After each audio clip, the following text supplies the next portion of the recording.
Now, the 10-minute drill. This is a big one. On 1010XL. Let's go, let's go, let's go. Hit it.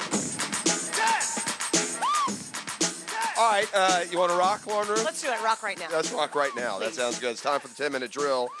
When we're done, we're going to rock your world with a family 4-pack to the Jumbo Shrimp and lunch or dinner for 2 at Chick-fil-A. So, all right, this media day whirlwind is finally coming to an end at all, on all sides. I think yesterday the most relevant thing, at least for the local audience, would be Manny Diaz talking about the importance of the Florida game, and we're going to hear from the Miami coach a little bit later. Things kind of an odd turn, I thought, yesterday with Mark Richt, though. And,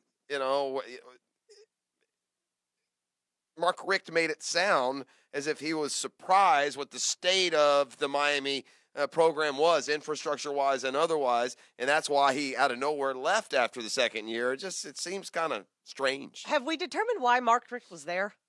Well, I think he went there because he didn't have a job and, having gone to school there. And I think he thought that the Miami brand and the history and the tradition would be, enough to just step in. But he didn't. No, I mean at the ACC Media Days. I'm sorry. I'm so My sorry. bad. Yeah, no. My bad. He's working for ACC Network. Oh, so that's why he's there. Yeah, I did find that out because I was asking that question. I'm glad you brought that up because I'll do that sometime. I'll ask some rhetorical question, then not come up with an answer. Well, I heard you at the 6 o'clock hour. You both say, "Why was he there?" And I'm like, "That's a great question." He's working for ACC Media. So. Okay, that makes sense. So I didn't actually hear the clip yet, but from what do we have that clip, Beef? By the way, if we do, yes, of course. So essentially, he just comes out and is critical of the place. Hey, I don't know if it's fair to say that he framed it necessarily critically, but he did not mince words about what the state of the program was when he got there from the facilities onward. So, Beef, cut 3, just what Miami lacked, according to Mark Richt. The stadium wasn't great. The dorms were not good. The facilities weren't that great. They weren't really feeding them, in my opinion, the way they should. They didn't have a sports nutritionist. They didn't have a sports psychologist. They didn't have a lot of things. And part of the reason why I think I got hired was to say these are the things that we need to do. Because Miami, let's face it, Miami won 5 national championships in a 20-year period. One of the greatest runs in college football without all those things. Yeah.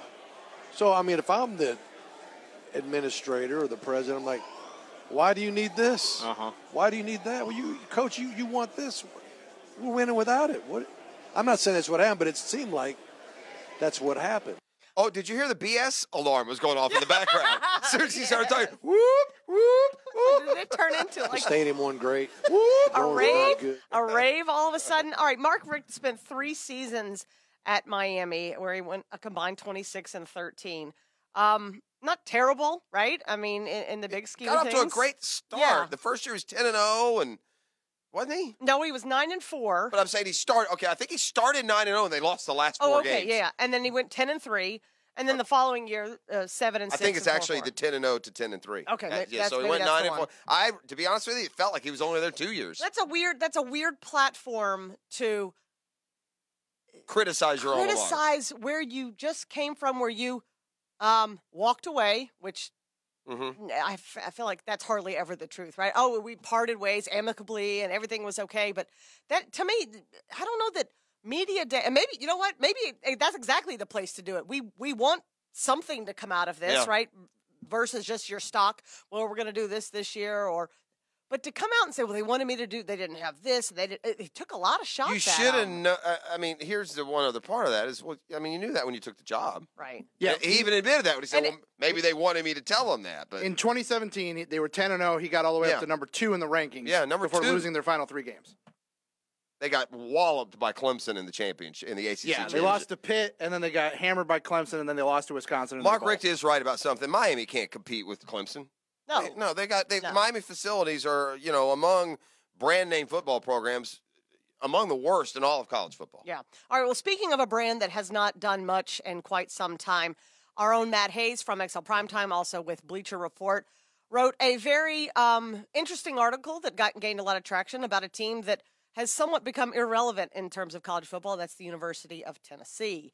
He wrote that Tennessee will never be elite again. And he backs that up with the stats, which are somewhat alarming for Volunteer fans. Tennessee has had 7 losing seasons in the past 11. 5 of the past 8 seasons, the Vols have won 2 or fewer games in the SEC. They're 28-60 in the conference since 2008. Tennessee hasn't had a player selected in 3 of the past 5 NFL drafts, and 4 full-time and 2 interim coaches in the past 10 years have combined for a 62-63 record. Long gone are the days of your Philip Fulmers and your Peyton Mannings. Is he gone too far by saying they'll never be elite again, or is he right on the money? That's what columnists getting clicks do. That's ridiculous to say they're never going to be elite again. I don't know how elite Tennessee ever was. They had their moments. Peyton had them really good, and ironically, they won the national championship the year after he left. But the facilities in Tennessee are really good. They've got a rabid fan base if they would just win it all. The problem for Tennessee is recruiting, and so it's kind of like a chicken and egg thing or cart and horse thing with Tennessee. They have to recruit Georgia and South Carolina, and that's especially hard right now because Georgia and Clemson are both so good. Mm-hmm. So there's some cyclical there. But if I went to you, Lauren Rue, and I told you this team in 1992 won 5 games. In 94, they won 6. In 95, they won 5. In 96, they went 3-8. In 97, they went 4-8. In 98, they went 5-6. You know what I'm talking about? That's the Oklahoma Sooners, who were great forever, and then they went through the spell there with Gary Gibbs and John Blake, where they're averaging about 4.5 wins a year. Yeah. I'm sure people could have written them off at the time. It's about the right coach. And, is Jeremy Pruitt, that guy, I don't know, but I'm certainly not ready to put an RIP forever on Tennessee. And elite's a tough place to be. There are not very many teams that live in the elite status in terms of I don't think Tennessee has ever been elite. They've had some elite seasons. How about relevant? But they're not relevant right now. Is that fair? That is fair. I mean, even in their own state of Tennessee, Vanderbilt has beat them 3 straight times. Well, and they're losing to Vandy's and Kentucky's and teams. Teams you shouldn't, and lose that they to. never lost to. Yeah. They really blew it. Was it maybe 3 years ago when they had Josh Dobbs at quarterback and Butch Jones had a really good team and they couldn't win the East? Yeah.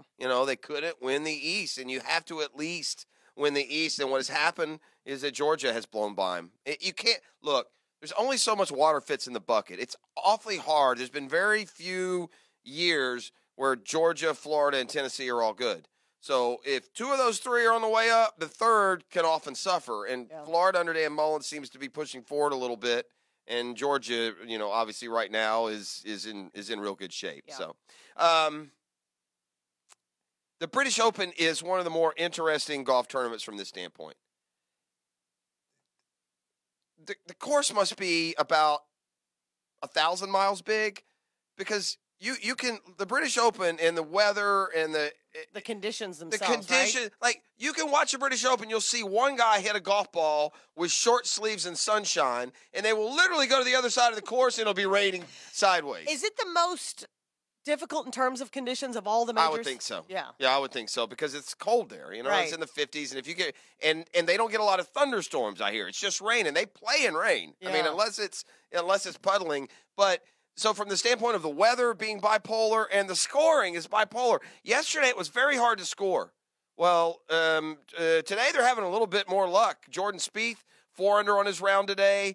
Cameron Smith, who lives here at Ponte Vedra, is 5 under on his round today. And Brooks Koepka, 2 under. He's got it to 5. I mean, God, Brooks Koepka is something. Let me ask you this. You're a very avid golfer, and these guys are obviously the elite and the best of the best. When guys like Rory McIlroy and David Duval have days like they did in their opening rounds yesterday, Duval, 91 on the day, yeah. and Rory had a pretty horrendous start as well. Do you kind of 78. Do you kind of take a little bit of like, hey, they can have bad days too? Well, there's a little bit. I think people. I know that's ridiculous in the sense of like they're still in the small percentage of guys who are so much better than everybody else in the world, but it's this idea of like.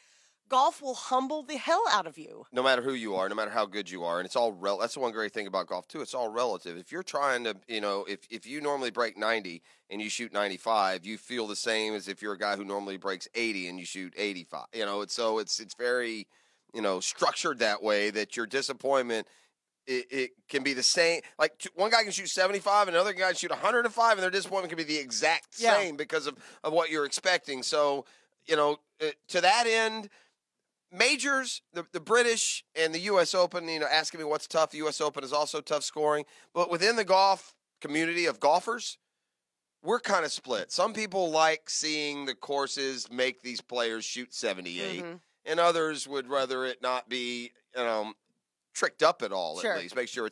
Rory's came honest, and so did David's. Their numbers wasn't because of anything fluky. They hit the ball out of bounds. They put it in places that they couldn't advance. And I also wouldn't put David Duval on that same. I mean, David's probably 47 years old now. He doesn't play a lot of golf. He's not near the caliber and the potential of some of those other guys. I think Rory McIlroy's round 178 or 9 was the story of the day. That's unacceptable. Yeah. It's a real, some people say all the pressure around it. That's called choking, if you ask me. You're playing on your home course. It's finally back to Northern Ireland. It's obviously really important to you. You've been talking about it. And Rory McIlroy's too good a golfer to go out and play like he did yesterday. Yeah. So, let's go to baseball for a moment here. Did you see Aaron Boone lose his mind on rookie umpire Brendan Miller last night in the Yankees-Rays game? I didn't see it live, but I saw it after the fact on Twitter, where all things go to be remembered till the next news cycle. And the audio behind it is phenomenal. He let him have it. Let him have it. Now, will that be something Aaron Boone will forget about that and move on to the next thing? This is a rookie umpire, right? His first season in the big leagues. He gets chewed up and down like that. Won't be the last time. Yeah. Do you think that's something that this umpire, Brendan Miller, will remember for the first time? Now, I'm assuming this is the first. Now, at this point, this may have happened before, but this is the one that, to me, he just let him have it yesterday. I think because of the setting and the uniform that's yelling at you. I mean, you're at Yankee Stadium. That's the Yankees manager. He's like, you got to tighten that up, man. You got to tighten it up. He goes, I know their pitchers are good, but our guys are savages in the box. Savages in the box. They're savages. He repeated twice, and then he mother bleeped him a couple times. Big time. And then went on off. Look, the one thing about umps is, wherever this guy graduated from, somebody ripped him there too. And the reason is because umpires are terrible. They're terrible at every level. Unplayed umpires are the most incompetent personalities in all of sports. Have they always been? Yes, as long as I've been alive. Here's what annoys me. Baseball is the only rule where they let the officials be subjective about the rules. I mean, it's the only sport where they let the officials be subjective about the rules.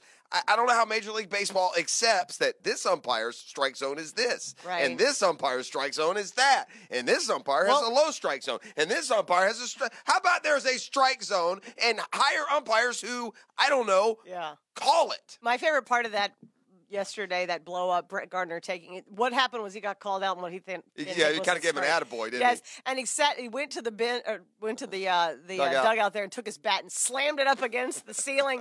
And I saw all these memes come out. Somebody's like, when the neighbors above you are having a party. Right. I mean, he just goes to town on that. I get a chuckle out of these baseball players. So then, are you in favor of?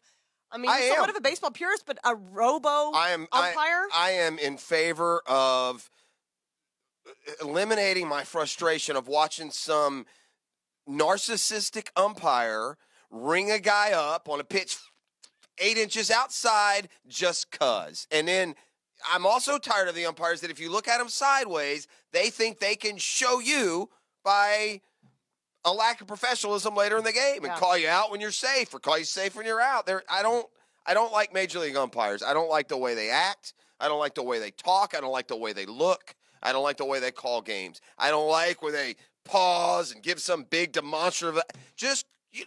You're not a baseball player. Yeah. You're a slug. Just get the calls right. You're a slug. I'm an umpire, man. I am. And this is, by the way, is directed solely towards Major League umpires. If you're out and about this weekend, you're calling Little League games, hey, man, more power to you. You're doing a great job. And that's a tough These are the best of the best, though. Yeah. And, Lauren, I don't understand.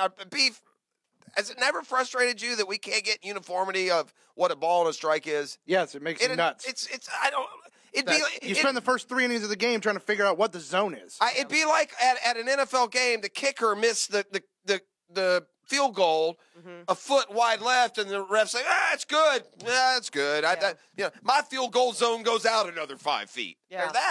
The closest comparison, I'm with you. The closest comparison I think that we have in terms of football to baseball and their inconsistency is the catch no catch rule. I mean, that's one of those rules that gets screwed up every single season, and one that one umpiring crew or one officiating crew might call it a catch when a week later it's like, well, that wasn't a catch last week, but now it's a catch this week. Yeah.